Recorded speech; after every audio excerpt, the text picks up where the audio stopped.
And that brings me to my point where a lot of people are saying on Mets Twitter right now, the problem is the Mets invested a lot of money in 2 old pitchers. My question to those people picking on these situations, I just want to go back to the Verlander deal at the start of this season.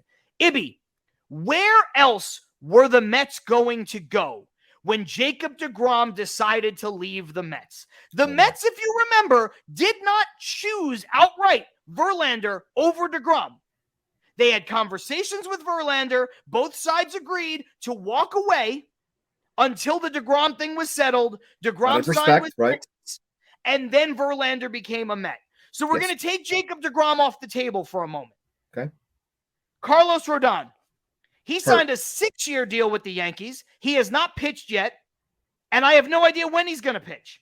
Right. Clayton Kershaw, another old pitcher, was never going to sign here anyway. He resigns with the Dodgers. Nathan Eovaldi, 2-year deal with Texas. He's arguably been the best of the group so far.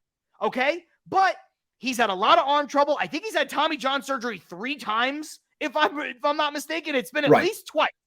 So he's not exactly at 33 years old, the picture of health, and not exactly a guy Mets fans would be happy replacing Jacob deGrom. There would have been an uproar. Chris Bassett. He's pitching to a 5 ERA in Toronto. Tyler Anderson.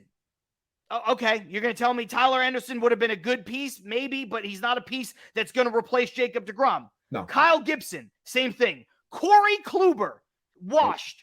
Martin Perez took the qualifying offer. Sean Manaea. I think Sean Manaea's ERA is about 8 right now. Yeah, 8. he's terrible. Jose Quintana signed with the Mets, 2-year deal, stopgap player. Jameson Taillon. You guys like Jameson Taillon from his time with the Yankees? I don't think so. Taijuan Walker. Were you going to re-sign Taijuan Walker? Also ERA. Pitching to a 6 ERA with the Phillies. The list goes on and on. Zach Eflin. The other thing I mentioned about these guys, and I'm not going to list off everybody, but I'll mention a few more. Johnny Cueto, Wade Miley, Zach Eflin, Rich Hill, Ross Stripling, Zach Greinke, Michael Wacha. Okay, just look at those guys. Ibby, the average age of those players, without doing the math, is probably 34 and a half years old. Mm-hmm. None of those players are young. Nope. The youngest one on the list is Zach Eflin. He's 29 years old. He's probably the worst player I just mentioned on this list. Yeah.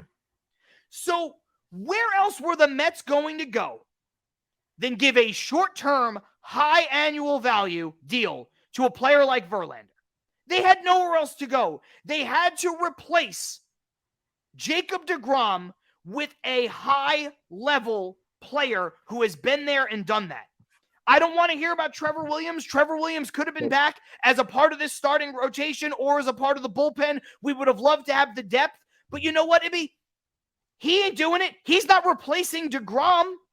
Everybody wants to talk about Seth Lugo. Oh, they should have given Seth Lugo the opportunity to start. Maybe they should have. Have you forgotten that Seth Lugo's been pitching for 3 years with a partially torn UCL? Mm-hmm.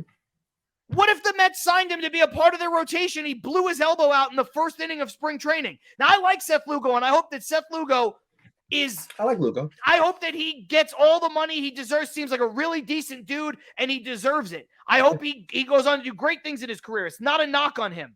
But, Ibby, when you look at that list, any combination of those guys, including guys like Trevor Williams and Seth Lugo, who were good for us, if the Mets said, hey, we lost Jacob deGrom, but we re-signed Trevor Williams and we signed Seth Lugo, and they're both going to be in the starting rotation. We also brought in Senga, Fine, and Quintana.